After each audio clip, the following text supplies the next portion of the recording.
walau anna ahlal qura amanu wattaqau lafatahna alaihim barakatim minas sama'i wal ard walakin kadzabu fa akhadnahum bima kanu yakdzibun. Kalau awak beriman, satu, yang kedua bertakwa, artinya apa? Mengaplikasikan Islam awak tadi itu dalam kehidupan awak sehari-hari. Iyyaka na'budu wa awak aplikasikan dalam kehidupan awak sehari-hari. Kalau solat, bagaimana solat yang khusyuk tadi? Kalau lah selesai, apa yang harus awak lakukan? Jangan langsung tagak awak pak, berzikir, berdoa, perbanyak istighfar. Di situ jalan kemudahan, kata Nabi. Situ jalan kemudahan pak. Okey? Maka oleh kerana itu, andaikan kita telah beristighfar setiap waktu-waktu solat, selesai solat, insyaallah apapun yang menjadi kesulitan hidup kita, bahkan bencana alam Indonesia nasional sekalipun, Allah akan angkat. Yang kedua, kapan lagi waktu kita beristighfar? Pada waktu sahur sebelum azan subuh dikumandangkan.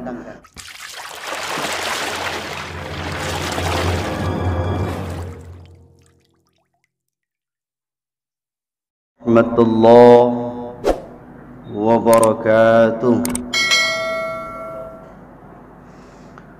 Innal hamdalillah wassalatu wassalamu ala Rasulillah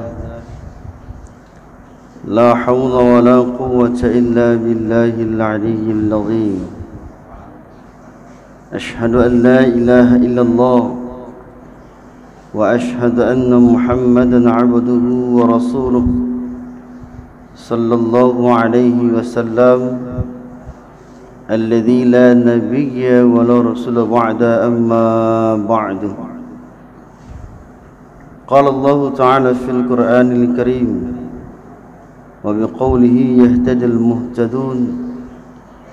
Na'udzu billahi minasy syaithanir rajim. Bismillahirrahmanirrahim.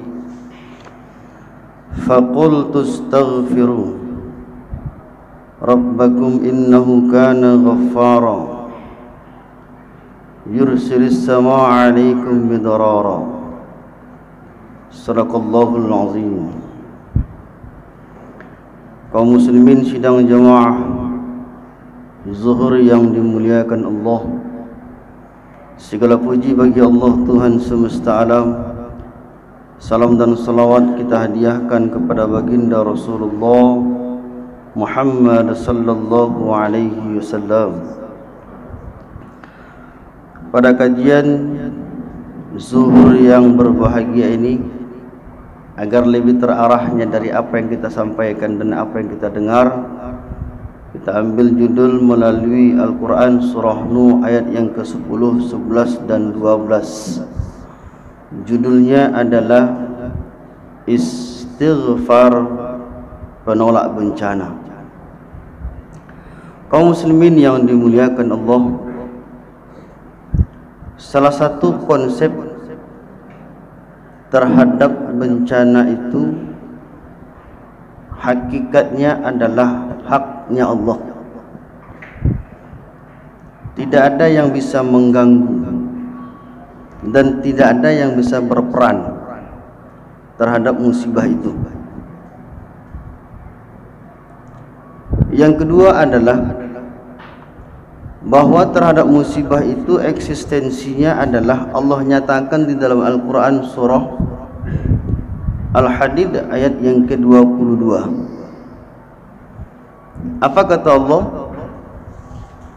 Ma asaba min musibatin fil ardi wala fi anfusikum illa fi kitabim min qabli an nabra'aha inna dzalika 'ala Allahi yasir.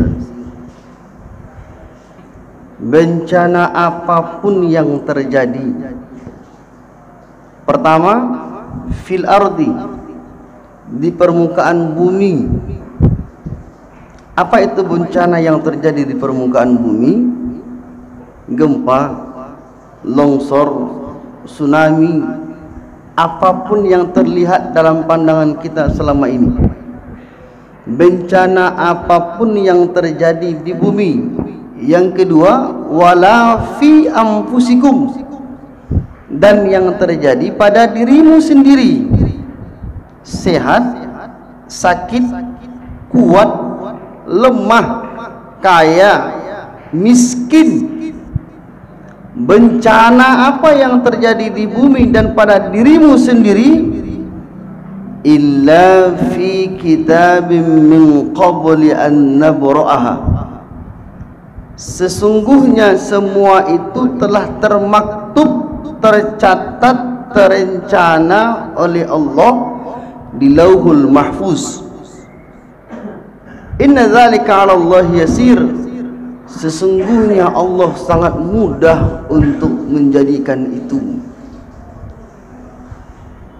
Artinya apa? Eksistensi terhadap bencana yang prioritasnya adalah haknya Allah, manusia tidak berpesan, tidak bisa berperan, dan tidak ada peran manusia terhadap itu.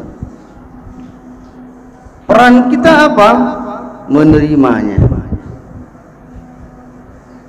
Pertanyaannya adalah, bisakah kita menolak bencana yang telah ditetapkan oleh Allah? Bisa. Bagaimana caranya? Bapak dan saudara, saya kasih ilmu satu. Bapak dan saudara pernah mendengar kalimat takdir? Takdir itu artinya apa? Ketetapan, ketentuan Allah. Pertanyaannya adalah, bolehkah takdir itu diubah oleh manusia? Boleh atau tidak? Ada dua. Pertama, ada yang boleh diubah, diistilahkan dengan takdir mubram. Yang kedua, ada yang tidak bisa diubah oleh manusia, diistilahkan dengan takdir muallaq. Takdir yang tidak bisa diubah oleh manusia itu apa? Kematian. Ba'abana pun orang caro hidup dan untuk mailak dari mati itu, Pak. Ainama takunu yudrikumul maut walau kuntum fi burujim musyayyadah.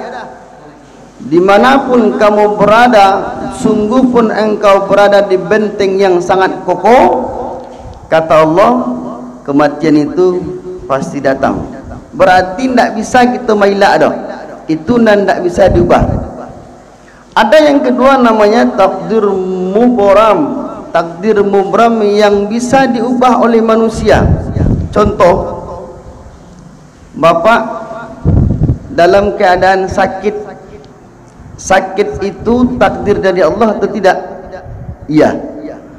Setelah itu berobat ke dokter, minum obat. Setelah minum obat, alhamdulillah sembuh. Pertanyaannya, sembuh itu takdir atau tidak? Bisa? Iya?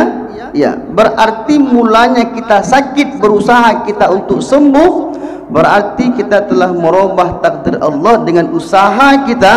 Mulanya sakit menjadi sehat. Yang kedua yang bisa diubah itu adalah, kita dulu ketika SD sulit untuk menerima pelajaran, sulit, sehingga ketika SMP kita berusaha untuk menerima ilmu pengetahuan. Alhamdulillah, mulanya kita tidak paham dengan ilmu, karena usaha tadi kita pandai. Dari bodoh menjadi merubah takdirkah kita ketika itu? Iya. Artinya apa? Dalam konsep tauhid ada dua hal takdir itu. Pertama, yang tidak bisa diubah oleh manusia. Yang kedua adalah yang boleh diubah oleh manusia. Dalam konsep materi kita pada saat ini tentang musibah, bolehkah kita mengelakkan atau menjauhkan dari musibah yang telah ditetapkan oleh Allah tadi? Boleh. Caranya bagaimana? Suatu ketika ada seorang ulama di kota Irak, namanya dulu kota Basrah. Ada seorang ulama namanya Hasan Al-Basri. Orang kampung sana memanggil Hasan Al-Basri ini dengan panggilan Abi Basrah. Suatu ketika datang 3 orang jamaah mengadu kepada beliau. Hasan Al-Basri ini. Apa kaduan mereka? Yang pertama, ya Abi Basrah, aku orang yang kaya, investasiku banyak, tapi saat ini semua telah hilang. Saat ini kondisi saya telah pailit. Beri jalan bagiku ya Abi Basrah, apa yang harus aku lakukan? Maka dijawab oleh Abi Basrah ketika itu, kathratul istighfar, perbanyaklah beristighfar. Selesai, pergi. Masuk yang kedua, beliau mengadu. Rupanya beliau ini seorang petani. Ya Abi Basrah, aku seorang petani. Hasil dari sawah dan pertanianku dulu, Masya Allah, melimpah.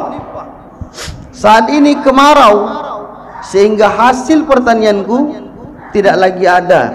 Beri jalan bagiku ya Abi Basrah, apa yang harus aku lakukan ke depan? Apa kata beliau? Kathratul istighfar, perbanyaklah beristighfar. Dua, pergi. Masuk yang ketiga, mengadukan, ya Abi Basrah, aku telah lama berkeluarga tapi belum memiliki keturunan. Beri jalan bagiku ya Abi Basrah, apa yang harus aku lakukan ke depan? Apa kata beliau? Kathratul istighfar, perbanyaklah beristighfar. Selesai. Rupanya ketika Abi Basrah menjawab dari 3 persoalan tadi, ada muridnya di situ. Muridnya tercengang. Setelah pergi, dia bertanya, ya Abi Basrah, bukankah pertanyaan persoalan orang yang bertiga tadi berbeda? Betul. Kenapa engkau jawab dengan satu jawaban yang sama? Letaknya di mana ya Abi Basrah? 3 persoalan yang berbeda, engkau jawab satu jawaban yang sama. Perbanyaklah beristighfar. Apa kata Abi Basrah ketika itu? Tidakkah engkau pernah membaca ayat Allah dalam surah Nuh ayat 10, 11 dan ke-12? Apa kata Abi Basrah menjawab itu? Faqultu astaghfiru rabbakum innahu kana ghaffara. Katakanlah, beristighfarlah kalian kepada Allah, sesungguhnya Allah Maha Pengampun. Setelah beristighfar, apa jawab Allah ketika itu? Yursilis samaa'a 'alaikum midrara.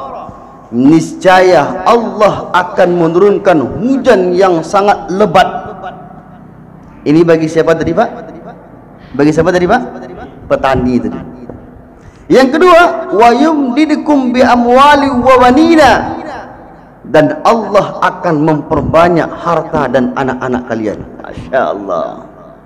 Nanti dibaca surah Nuh 10, 11 dan 12. Ketika Abi Basrah membaca itu di hadapan muridnya, maka dia tercengang. Betul juga ya, kok bisa istighfar saja bisa menyelesaikan segala persoalan. Masya Allah. Artinya apa Bapak dan Saudara yang saya muliakan? Jangan pernah meremehkan istighfar. Yang kedua, jangan pernah berputus asa terhadap musibah yang diberikan Allah. Itu saja. Sekarang 1 tahun lebih, hampir 2 tahun COVID. Dan saat ini PPKM. Semua masyarakat mengeluh. Iya Pak. Iya Pak ya. Manga awak oranan bansai Pak, oranan kayu kini kola buruk manung Pak. Sudah bantu buruk manung buruk lo leh. Bayangkan ya Pak dah. Lai orang kayu tu. Apalagi awak nan modiku ha. Lai bana bau sahu tapi ndak juo do. Ba aku menditulah tahambe sarolanyo di orang. Ba aku bisa meniku dikarajokan dan dimainkan iku Pak. Akawa. Wah, indah ikut dan dimainkan Pak. Padahal kita orang agama Pak. Kalau ditanya Tuhan awak sianya menjawab Allah, Nabi awak sianya menjawab Muhammad. pedoman didik awak nyujawi Al-Quran padalan banyak je baca apa KUHP ndak kamari nyu dapat sehingga apa diagina di Allah lai diagina di Allah lai pak aku juga 8 hari mulai PPKM kini bertambah lu lai sampai tanggal berapa indak bertambah mati wak tu nan kini pak jalani salah nan kamanang buang wak mati ndak wak dah pak siana membuat kebijakan lain tu nyo nan jalih bagi wak dalam kaji kini ku untuk menarik musibah dan bencana yang akan ditetapkan oleh Allah tadi menariknya ciek jalannya apa tadi pak perbanyak beristighfar bila waktunya Ustaz memperbanyak istighfar tu Ustaz banyak waktunya di antaranya setelah salat fardu Pak. Tu makanya Pak setelah salat fardu tu sudah berzikir awak, sudah berdoa, kan salat sunat awak tu jangan langsung tagak Pak. Apalagi ketika waktu subuh. Nabi belum beranjak dari masjid pada waktu subuh sebelum dia menyelesaikan zikirnya. Waktu duha selesai barunya pulang. Dan awak endak doh. Assalamualaikum, assalamualaikum langsung tagak pergi ke pasar. Buka kedai. Ya Pak ya. Di malah kanamu Allah memberikan keberkahan rezeki Pak. Tidak namu tu Pak. Nah, janji Allah ciek tu nyo. Walau anna ahlal qura amanu wattaqau lafatahna alaihim barakatim minas sama'i wal ard walakin kadzabu fa akhadnahum bima kanu yakdzibun. Kalau awak beriman satu, yang kedua bertakwa. Artinya apa? Mengaplikasikan Islam awak tadi itu dalam kehidupan awak sehari-hari. Iyyaka na'budu wa awak aplikasikan dalam kehidupan awak sehari-hari. Kalau solat, bagaimana solat yang khusyuk tadi? Kalaulah selesai, apa yang harus awak lakukan? Jangan langsung tagak awak Pak, berzikir, berdoa, perbanyak istighfar. Di situ jalan kemudahan kata Nabi. Situ jalan kemudahan Pak. Okey? Maka oleh kerana itu, andaikan kita telah beristighfar setiap waktu-waktu solat, selesai solat, insyaAllah apapun yang menjadi kesulitan hidup kita, bahkan bencana alam Indonesia nasional sekalipun, Allah akan angkat. Yang kedua, kapan lagi waktu kita beristighfar? Pada waktu sahur sebelum azan subuh dikumandangkan. Bapak dan saudara yang saya muliakan, singkat kajian kita pada saat ini, judulnya adalah istighfar penolak bencana. Kesimpulan dari kajian kita adalah bencana hak mutlaknya Allah. Manusia tidak pernah berperan terhadap itu. Namun peran manusia adalah untuk menarik bencana itu. Menurut Hasan Al-Basri, dasar dalilnya adalah Quran surah Nuh ayat 10, 11 dan 12. Perbanyaklah beristighfar. Subhanakallahumma wa bihamdika asyhadu an la ilaha illa anta astaghfiruka wa atubu ilaik. Walhamdulillahi rabbil alamin. Wassalamualaikum warahmatullahi